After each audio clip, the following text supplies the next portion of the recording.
Welcome to Offwatch. My guest this week is the trailblazing Tracy Edwards, who in the 89-90 Whitbread Round the World race decided to break from convention, prove the critics all wrong, and form a female team that not only managed to sail all the way around the world, but outperform some of their male rivals in doing so.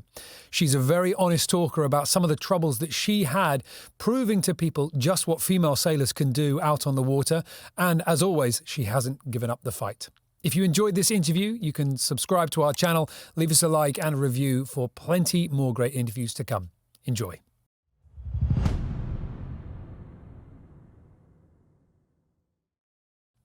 The yacht Maiden and their skipper Tracy Edwards was an unusual entry into the 89-90 Whitbread Round the World race. It was not a token team aiming just to finish, and it was, like every other boat on that start line, a collection of competitive, adventurous sailors hoping to take on the best in the world and beat them. But this was the first all-female entry into the race, forging a path for female sailors to become as much a part of sailing and ocean racing as the men. And every twist in their tale is fascinating. At the start, they were overlooked by many and expected to fail after surely finding that the race was going to prove to be too much for them. But Maiden went on to win 2 legs, was sitting at the top of the leaderboard and finished second, a close second, in their class. The legacy of this boat is still shaping the race today.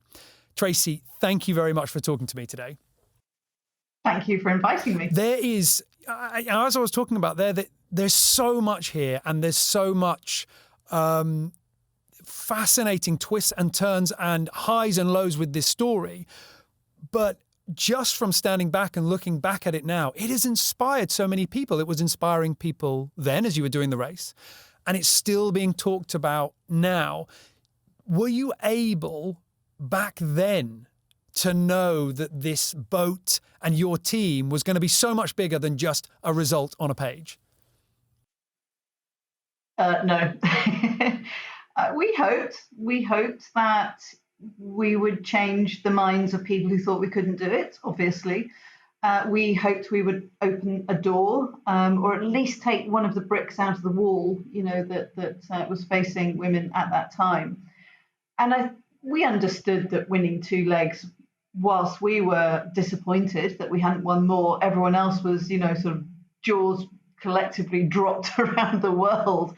And the juxtaposition, of course, between everyone else and us was that everyone else was just happy we were alive when we got to each stopover, and if we hadn't come first, we were gutted. So it was a strange environment when we got to the end, which was so amazing. The finish and the people, and that was fantastic. So we knew we touched the hearts and minds, I think, of a lot of people. I think then a few years later, we started to see many more women come into sailing. And when I did the Jules Verne, there was suddenly so many more women to choose from. Whereas, Maiden, we were literally, who's got a country with a woman in it who can sail? So at the time, we thought we'd made some progress. I think with what we're doing now, to have people, and it's so emotional when people come down to the boat, hundreds of people come down to the boat and they say, "You changed my life. You didn't make me sail, but you made me climb Mount Everest." Or my favourite is an 84-year-old woman who said, I decided at the age of 84 that I wasn't too old to buy a boat, and went out and got one. So, it's sort of been, if you like, rumbling along. The film obviously has, sort of reminded everyone and has crossed generations. So it's not just my age group, it's now a younger generation that's going, "Oh, wow, you did that." So I don't think we really realised at the time, but it's a wonderful feeling now to look at so many women sailors out there who either were part of my cruise or have said, I was inspired by Maiden. It's very, very special. But you did have to work pretty hard to get there. I mean, that was the thing that sort of stood out for me when, I was reading and watching as well with the documentary about your tale. You could have just been an all-female team, and that would have been trailblazing enough. But it was fascinating to hear you, again, repeat it now. You wanted to be competitive sailors first. Do you ever do you ever have to sort of remind people when they're talking about the boat's legacy that actually, yeah, our aim was actually to be very good sailors. The female aspect of it was just another side of it. Yeah, I think so. And I think that goes back really to, really admitting to myself, probably as I was doing the interview for the film, that I didn't start out with, rah-rah feminism, women's lib and everything else. Far from it, actually. When I left the world of cruising, which I didn't really see any misogyny because I was either cleaning the toilets or in the galley. So I was always in my place, you see. So it was only when I stepped out of cruising and into racing that I thought, oh, this is what sexism looks like. Okay. So it really was my first sort of experience of that. But for me, even at that point, it wasn't about that. For me, it was about I wanted to be a navigator on a Whitbread boat. I'd done the 85-86 race with 17 men. People say to me, why did you want an all-female crew? Sorry, did you not just hear what I did the 85-86 race on? So a very profound thought I had after that race was no man will ever let me navigate on his boat. So how do I change the world so it looks like how I want it to look? So it was very selfish, actually, when I started out. And, I remember saying to my mum, I want to do this, but I don't know how to. And she said, well, she always said to me, if you don't like the way the world looks, change it. I said, but I'm just a tiny little person and the world is so big. And she went, you're thinking too big. What is the one thing you can change that will enable you to achieve your goal? I said, I'll have to put my own project together. Oh, and if we do an all-female crew, that will prove that women can do it. So all of these elements sort of came into play, and it wasn't really until I was a bit further on down the line where I went, oh, actually, yeah, I'm a feminist. Oh, well, I'm actually a big fat feminist. Yeah, I'm totally, absolutely, I'm in. So in a way, it didn't start out as that. It started out as me wanting to put a boat into a race to win a race, which seemed the natural thing to do. And I wonder where that came from. I wonder where that that fight came from. I mean, I mean this as a compliment. Your early years, or sort of the years that led you up to the race, trying to find a way to say that which is polite. But you talk about this very openly, and I think that's one of the things that makes this story so fascinating. The years before the race, the path that you're on, it doesn't seem to be what you would describe to be a steady, natural path that's going to take somebody from being a youngster through to being a skipper in charge of 13 other human beings on a 33,000-mile yacht race. It was just that aspect of it that you suddenly went, no, I haven't got, all these racing miles and all this experience, and I'm not, right there. I haven't got an Olympic medal, but you managed to do that. Where did that confidence, surely, is that the right way to say it? Where did that come from? Where did that ability to punch through that barrier come from? I don't think it was confidence, because I doubted myself many times. It was bloody mindedness, I think, if I'm totally honest. I wanted to do something. I was told I couldn't do something, so I went, well, I think we'll have to see about that. But that is very much my nature. I learned the other things as I went along. I had to learn the different facets of management and fundraising and PR and media and leadership and teamwork and all the other things. But the initial, the nugget that was there, I think, to start off with, was this absolute refusal to be told I couldn't do something. And my mother was not surprised about this at all. She said from day one that was absolutely my character. When I was a teenager, that was not put to very good use, I have to say. I was, it's quite a romantic word to say I was rebellious. I wasn't rebellious. I was awful. I was a horrible, nasty teenager. And through various things, I had my dad dying, my mum marrying my stepfather, my very volatile relationship with him. I spent a large part of my early teenage years being very angry about everything.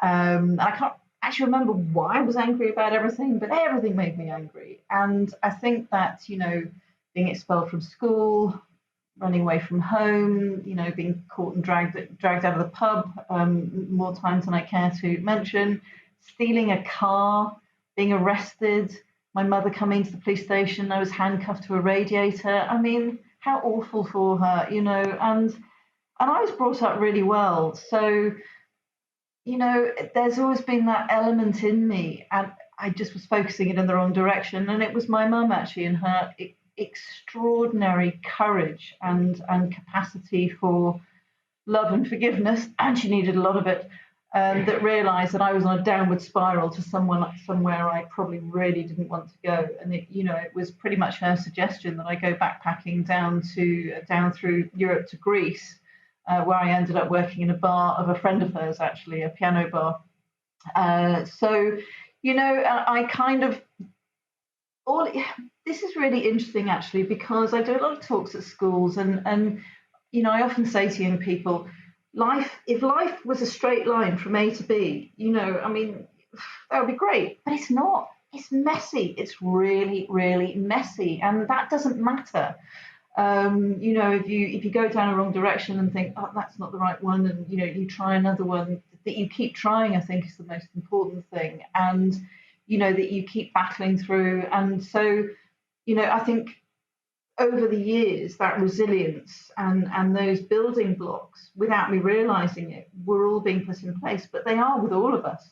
It's if we're lucky enough to realize that we have them and put them to good use, I think that's the thing. I've definitely seen a lot of sailors, a lot of young people, interested in general, who don't have the confidence or maybe the self-belief to think, this is a good turn for me and it's worth pursuing. You do see a lot of people, and I'm sure you do in the work that you do now, and we'll get to that later. I'm sure you see a lot of young people who go, well, if I quit, then I can't be accused of failing. I just didn't bother. And for you, you get dealt a good turn. And correct me where I go wrong on this story, but you're working as a host on a boat. You're there. You're serving drinks. You're charters, the kind of job that a lot of us have done. And then you have a chance encounter which kind of gives you an opportunity to go off another direction. And it's quite incredible that you took it. I don't want to take any wind out of your sails, if you excuse the pun. Can you just describe to us what this little chance encounter was? Because this is where I think, for me, your story makes a very dramatic turn. Yeah, it certainly does. So, I mean, sailing, I think it's probably not too strong a phrase to say that sailing saved my life. I mean, I don't know what would have happened to me if I hadn't found sailing. I remember getting on my first boat and within 4 days thinking, oh, I found my tribe. These are my people. These are the people I have been looking for all my life. They're all here. And, so it wasn't oceans and wildlife and sailing that I necessarily fell in love with to start off with. It was people, and that journey through mentors and skippers and all these, sort of collecting all this knowledge and then ending up as a stewardess on a boat in Newport. And our surprise and mystery and very secret guest was King Hussein of Jordan and his wife, Queen Noor. I was 21 years old and I didn't have a clue who they were. I probably hadn't read a newspaper for, I don't know how long since I'd left home at the age of 16. So everyone else was very excited and I was like, okay. And I think that's probably why I had, sort of quite a laid back attitude to dealing with them. And so I was washing up down below after lunch, and I, sort of felt someone standing next to me, and I sort of turned around, and it was King Hussein, and he had a dishcloth in his hand, and I looked at him and I went, I don't think you can do that. He said, I can do anything I like. I'm king. I went, okay, and we just had this great conversation. I mean, we were there for ages. King Hussein was a people collector. And it wasn't just me. Judy Ledden, who was the first woman to hang glide out of a balloon on the edge of space, where her eyeballs froze on the way down. He met her, he sponsored her. He was a ham radio operator. You know, when I went to his memorial service, I was standing next to a guy and I said, "So how did you know King Hussein?" He said, "I am a ham radio operator from Norway. I met him in my garden shed." I'm like, there you go. You know, he could be talking with Yasser Arafat about the peace process one day and then, you know, walking amongst us mere mortals the next. He was an extraordinary human being. And we just connected. And I know people find that hard to believe, but we both were interested in navigation, communications, radios. He was a pilot. By that time, I could navigate and knew that's where my path lay. We both like to take things apart and put them back together again. I'm sounding like a very sad person, but you know, so we hit it off. And before he left the boat, he said, "Here's my phone number at the palace in Amman." And I'm like, okay. So when I got home after doing a transatlantic, actually just before I started the 85, 86 race, I'd you know, sort of done the transatlantic to get to my boat. I called my mum and she said, "Some bloke called King Hussein's been calling saying that he met you in America." And I went, "Oh, that is him. Please tell me your issue." And no, it's okay, I know you. So, you know, we struck up this amazing friendship and we, on Atlantic Privateer, we used to call him from the boat. All the guys, me, and we'd be all in the nav station, you know, calling King Hussein on his ham radio. I mean, so that was tremendous fun. And then when I finished the race, my mum was the first person I told that I wanted to do an all-female crew, and he was the second. And his support long before he brought Royal Jordanian Airline in, you know, when we couldn't find any sponsorship, his support was always there. He was always at the end of a phone, not just for me actually, but for my mother as well. And I didn't find that out until after she died, and I read it in her diary. He really was an amazing person. And, you know, there were times where I didn't want to go on and I did want to give up, and I pick up the phone and, you know, he would talk me through it. So, yes, he did change my life. As sailing changed my life in the first instance, and then this person came along and totally changed it forever because, you know, for all my tenacity and bloody mindedness, I really don't think we would have been on the start line if Royal Jordanian Airlines hadn't stepped in at the last minute, because as far as we got, we just couldn't get that extra mile. So, yeah, it's thanks to. Let's talk about that. You say you couldn't get to the start line and there was a lot of input from people like him and, you know, greatly received. Was the fact that you were then struggling at that point, I mean, is this where you came up hard against the prejudice that, I mean, still is today, but it was even more alive back then?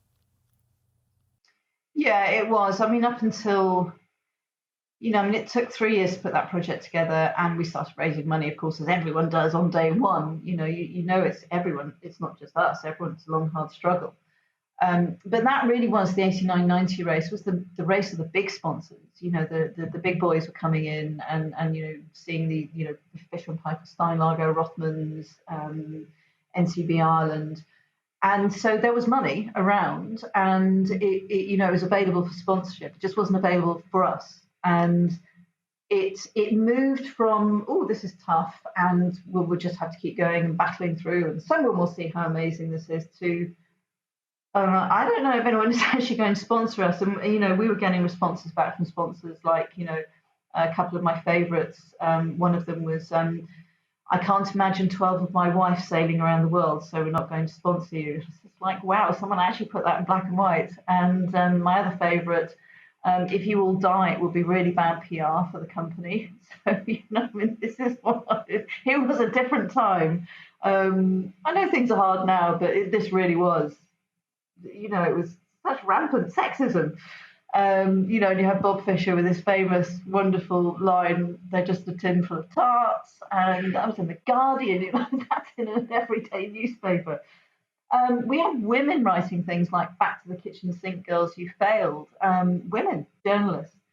So it became a sort of like, oh, this is going to be hard, to bloody hell, this is Mount Everest. I mean, get your crampons and your pickaxes out. This is, you know, I don't know how we're going to do this. And we got small sponsorship in, and everyone in Hamble, I think the entire village of Hamble at some point helped fundraise for us, you know, by going to boat shows and raising money. And I mean, it really was a sort of, you know, a sort of South Coast effort, if you like.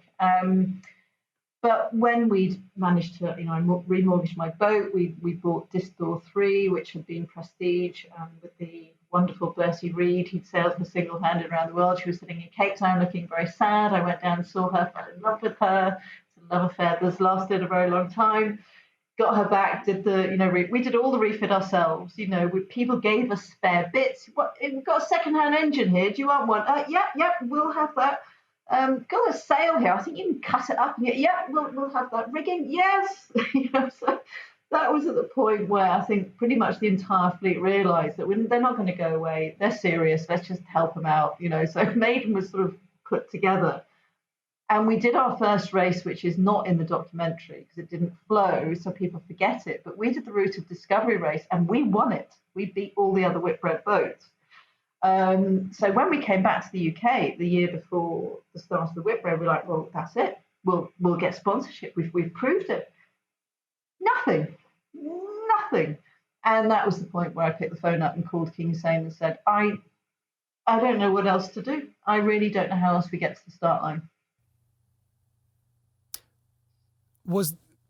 I'm wondering at what point that became fuel for your engine, as in you started this because you wanted to be, you wanted to navigate, you wanted to have your own boat, you wanted to compete, you're a competitor, but being relentlessly told that you couldn't do it, at what point did that make you go beyond where a lot of other fledgling teams might have quit because they couldn't quite get the sponsorship? A lot of people want to do the race. Not everybody gets there.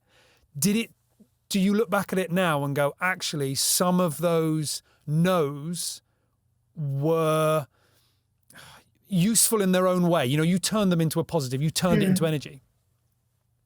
Yeah, I know exactly what you mean. And we did. Absolutely. I mean, every time someone was rude about us or, treated us like idiots, it definitely galvanized us.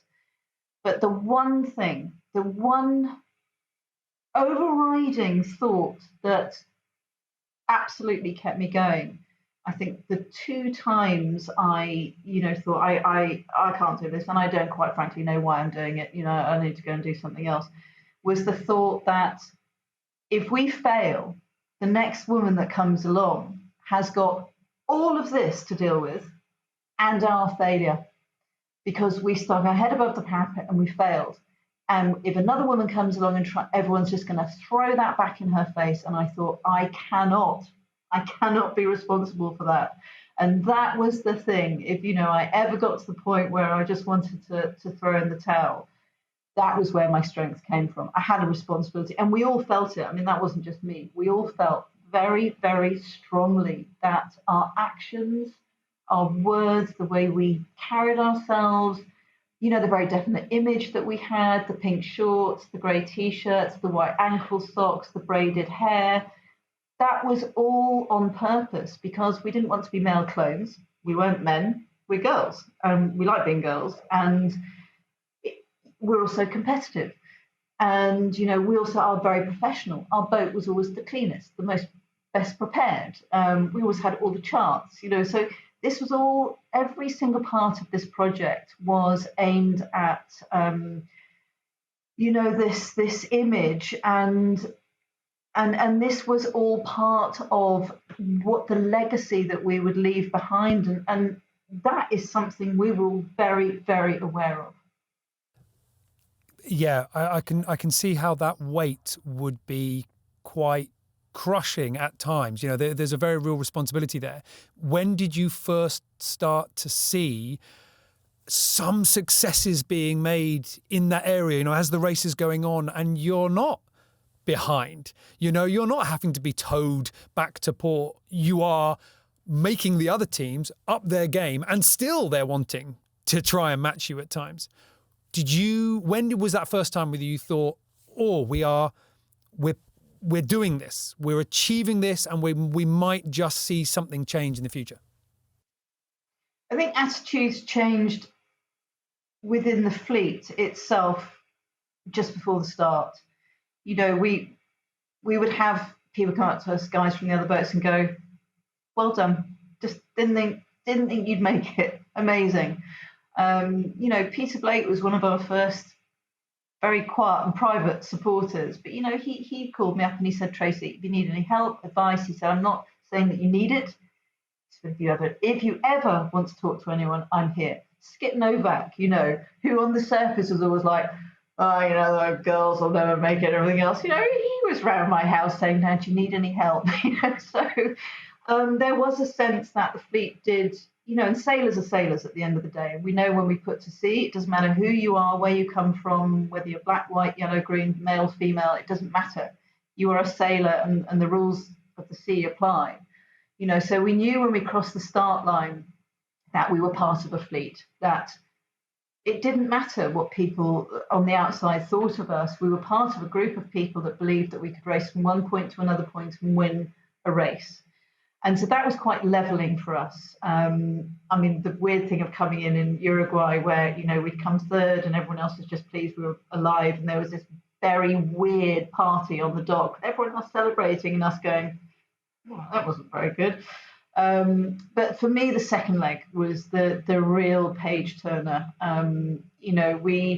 We were very circumspect, I think, about our performance up to that point in Uruguay. We took ourselves apart from the rest of the fleet.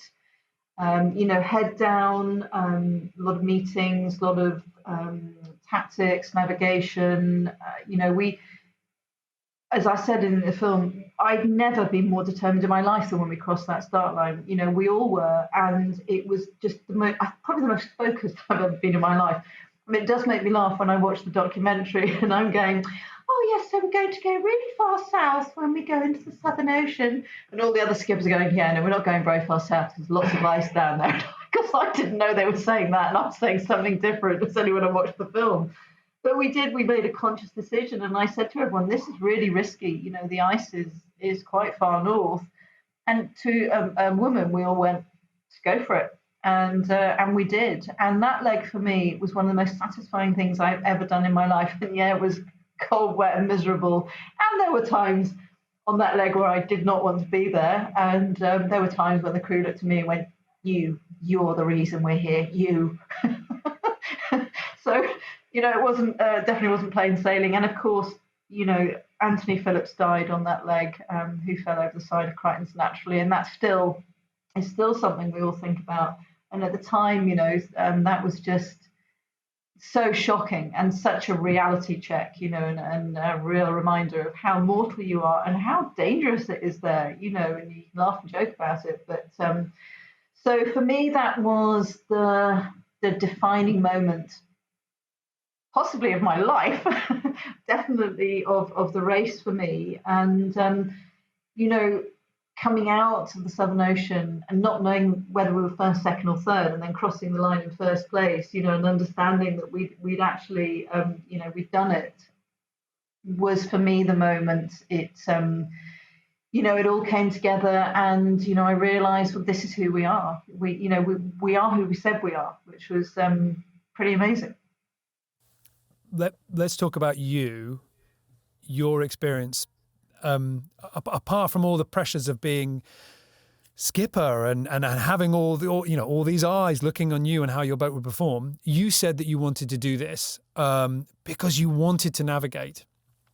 When you were there, how did it match up with the responsibility that being a navigator, being a skipper, being on this boat, being cold, hungry, tired, how did that match up with what you were wanting it to be? Any regrets at any point?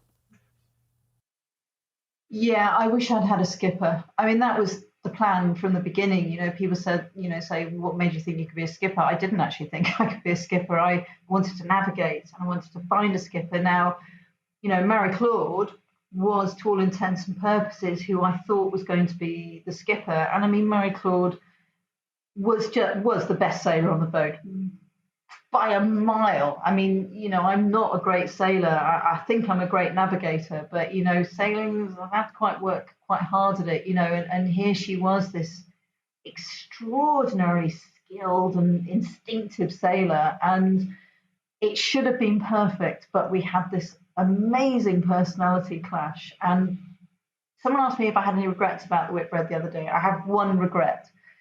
that I was such a coward and I hate confrontation so much, and I had so little backbone at that time that I didn't confront it 6 months before the start when I knew I couldn't sail with her, because how I treated her was so badly. I sacked her 2 weeks before the start when she couldn't get a ride on another boat.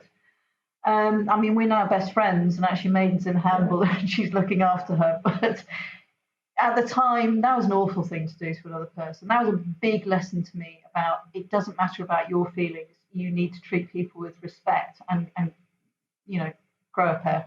It in a way became a bit of an advantage for us, because what I had done unwittingly was I built a male hierarchy as a racing team, because that's all I knew, because there were no female racing teams.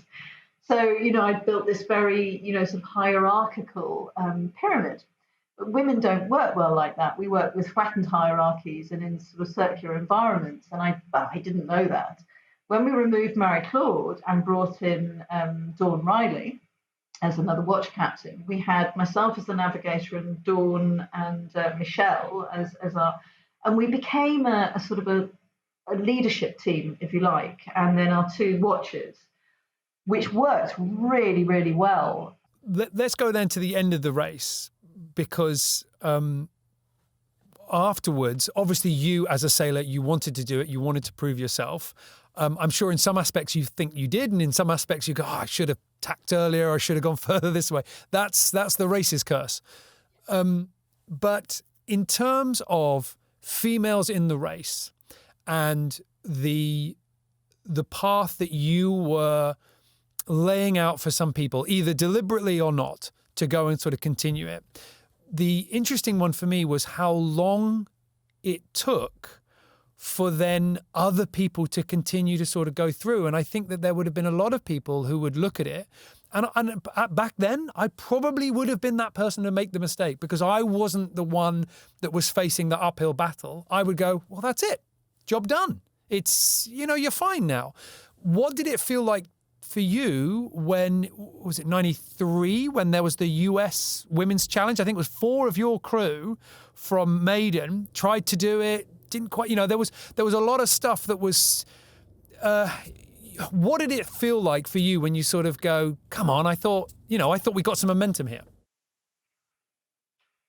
No one's ever asked me that question before, and that's a very interesting question. You should get some sort of prize. We did think, in a way, that we'd done our bit. So, okay, that's that bit done. I decided not to do another Whitbread. I took a big break from sailing after Maiden, because, quite frankly, it had taken a lot more out of me than I had realised. And then I went on to, of course, then to do First All-Female Jules Verne Challenge. And I remember at the time thinking, we've done our section. And now another all-female crew will come along. And remember as well, for me, it wasn't about all-female crews. It was about proving that women could do it so that we could get onto these big race boats. That was what the whole thing was about. But I knew there had to be probably 2 or 3 more all-female crews, sort of really entrench our, experience, if you like. And so, of course, the American project was, I'm not going to say too much about it because of who it was organised by, but it was a disaster, sort of pretty much from the start. And it was actually the 4 crew from Maiden that went, when the skipper was sacked, to go and try and rescue the project. So, they were not to do with putting it together. If they had put it together, it would have been a lot better. But, they went to try and save it. It was beyond saving. But, they got round and, finished with some semblance of dignity. That was down to them. If I'm honest, and I don't know if I'm going to be pilloried for this, but I'm old enough and ugly enough to deal with it. I think that the reason that no all-female crew has been as successful as us, although Team SCA came very close, is that all of these projects, apart from that one, were started by men. I've always believed that the reason Maiden was successful is because it was managed and run by women for women, because we work differently, not better or worse, differently. We are very different. So, I'm really hoping that if there is another all-female crew, that it's got that element that it needs. Having said that, when we did Maiden 2, which was Grant Dalton's Old Boat Club Med, when we just went out to break records, we were the world's first mixed gender team. And that's only 20 years ago. World's first professional racing mixed gender team. 6 girls, 6 of the bravest guys you've ever met in your life, and hugely successful. I mean, I broke more world records in, I think, a year than any other boat. And because that's eventually what we were sort of aiming towards, so the all-female crew, yes, great, wonderful. And I mean, I would never go back to sailing with men. I love sailing with women. They're clean, they're quieter. It's a whole different experience. But it has. That's an interesting question. It's been an interesting journey for women sailing in the Volvo. I think that Mark Turner had such a great idea with such a positive, genius idea of making it an advantage to have women on the boat. I thought, why didn't anyone think of that before? I think one of the things that has changed, and one of the things that has changed, is if you were a young sailor now, male or female, and you imagine a round-the-world professional yacht racer, there are enough opportunities to choose a male hero and a female hero as well. And, obviously these things have got to kind of work their way through the generations, as it were. It's slow, agonizing progress, I'm sure, for a lot of people. But it's interesting to hear you talk about some things that have changed, some battles still to be done, because when I came out of the Maiden documentary, which if anybody hasn't seen, it's a really fascinating, well done tale. But when I came out of it, I was just stuck trying to think about how you managed to fight that fight then, and how you sort of came up against these enormous barriers, and it was clear that that was what you had to smash through, and you did it with confidence and tenacity. Whereas I'm thinking about some of the female sailors that I work with when I'm coaching, and it's a lot harder to notice where you are being held up or where you're being steered off course by prejudice now. I mean, is that a fair thing to say? It feels like you've got to really pick your targets. They still exist now, but it feels like it's a harder thing to see. It's not quite so blatant. Honestly, I think you're an honorary woman, I have to say. You have just hit the nail on the head. Exactly.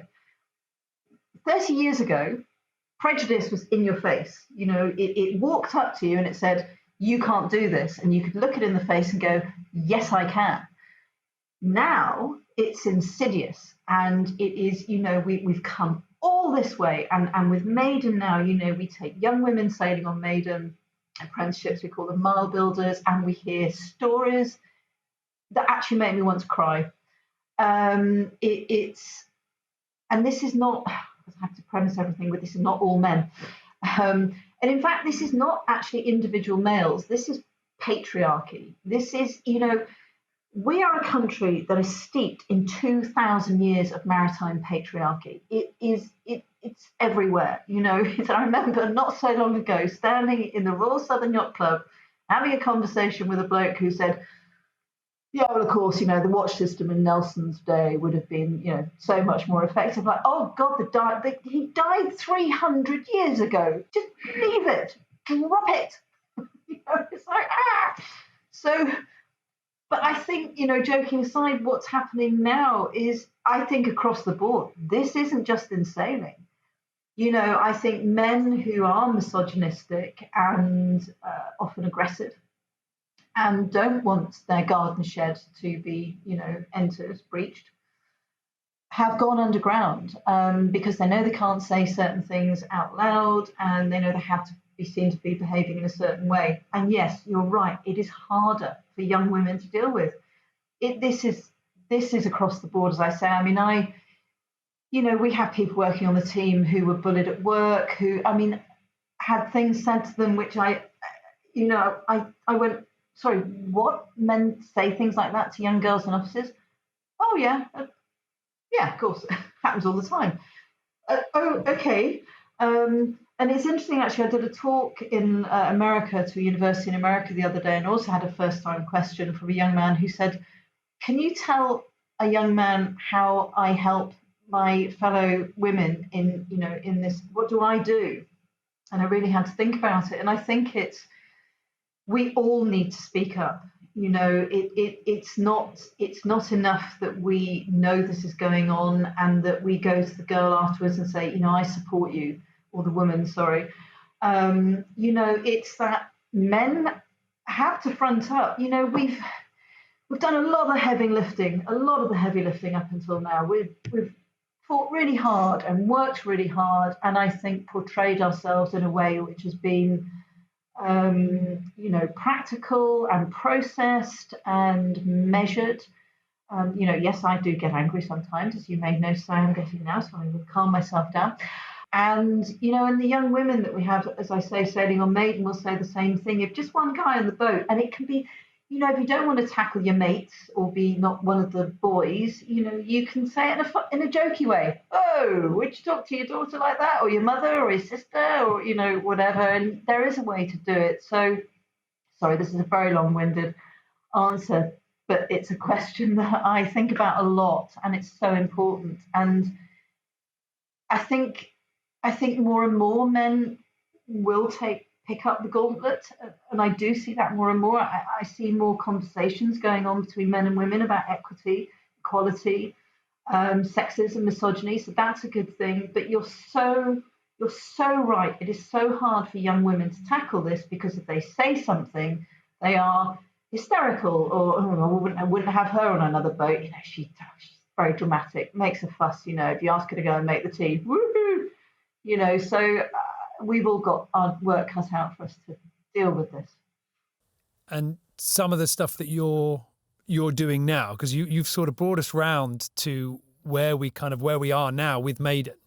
And this is where I think we need to sort of talk about the fact that this boat, its story did not end with you at the end of the Whitbread. You sort of you rescued it, and it's still going strong. And I guess the question that I want to ask is, I think that for a lot of people, any sailor likes their boat. It's more than just a craft. You put hours into it, whether it's an expensive yacht, whether it's a cheap dinghy, it doesn't matter. It's your boat. But I wonder whether it does go a little bit beyond that for you and Maiden, because when you found that it was basically being abandoned, you launched this enormous effort to not only get it back, but resurrect it to its kind of sailing glory. How much does that boat and being able to sail it again mean to you? Well, it's a she, actually. I'd just point that out to you.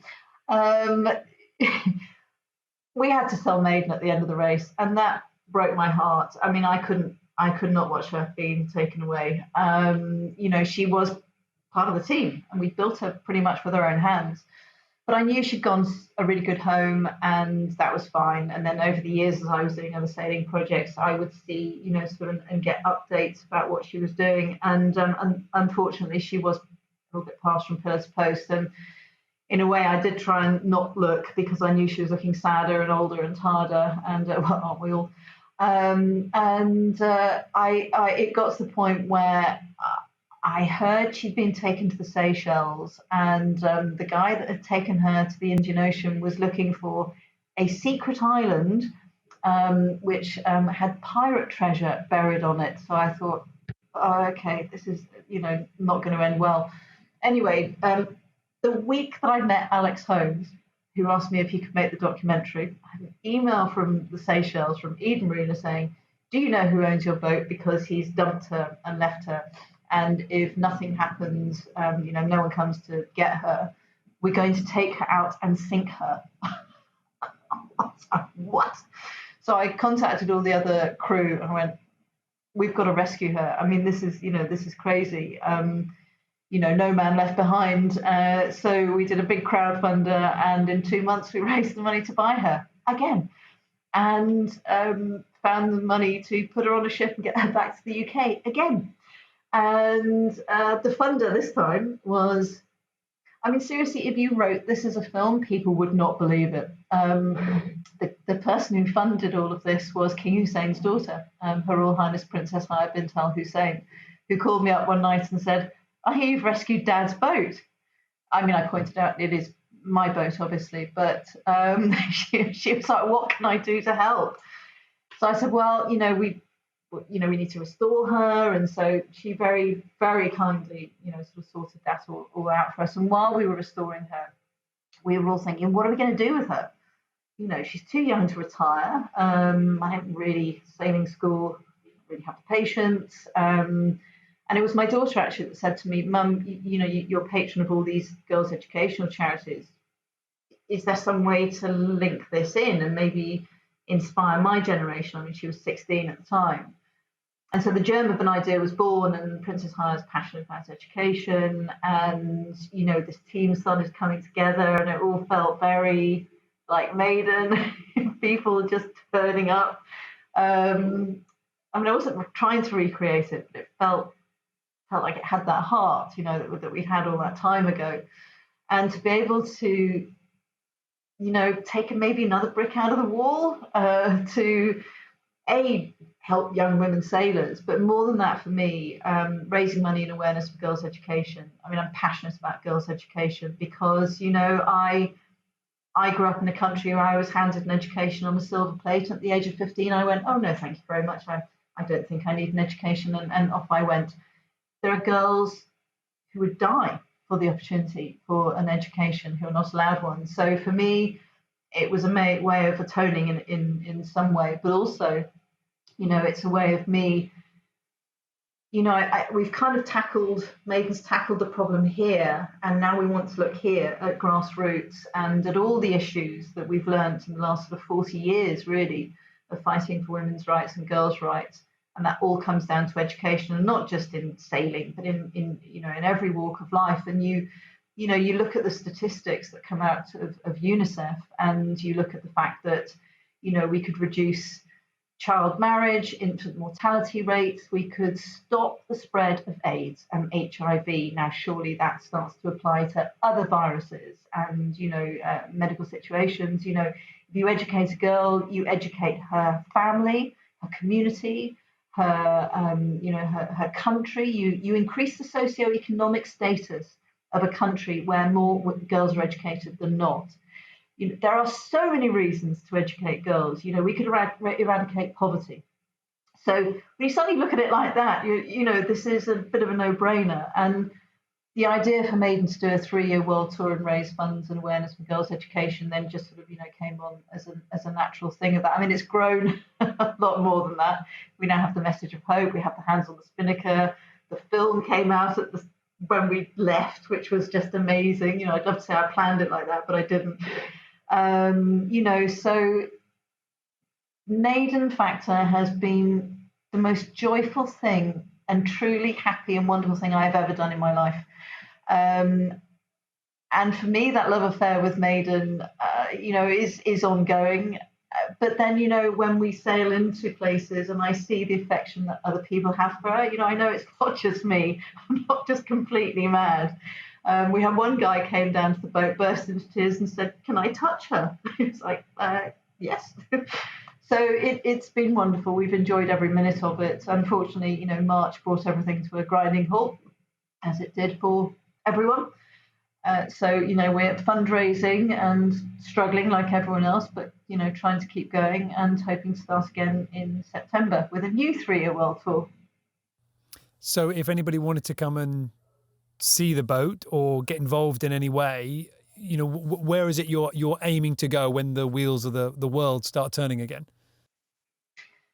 So we're looking for volunteers to work on Maiden during the summer. If you want to go to the maidenfactor.org, looking for donations as well. So I just get that plug in. Otherwise, everyone will kill me. I think it's likely that we will go east, and we are desperate to get Maiden to visit Jordan because Maiden's never been to Jordan. Unbelievably, they have this extraordinary link, and we've had huge support from the Jordanian people from the tourist board, and we would love to take Maiden there first, really, before we go anywhere else, but we'll see.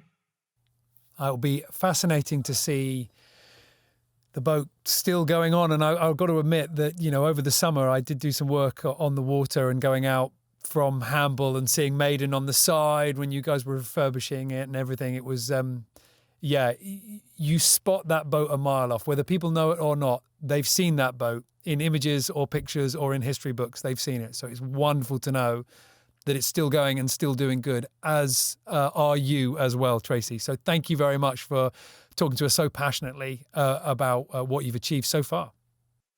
Thank you so much. Really appreciate the opportunity.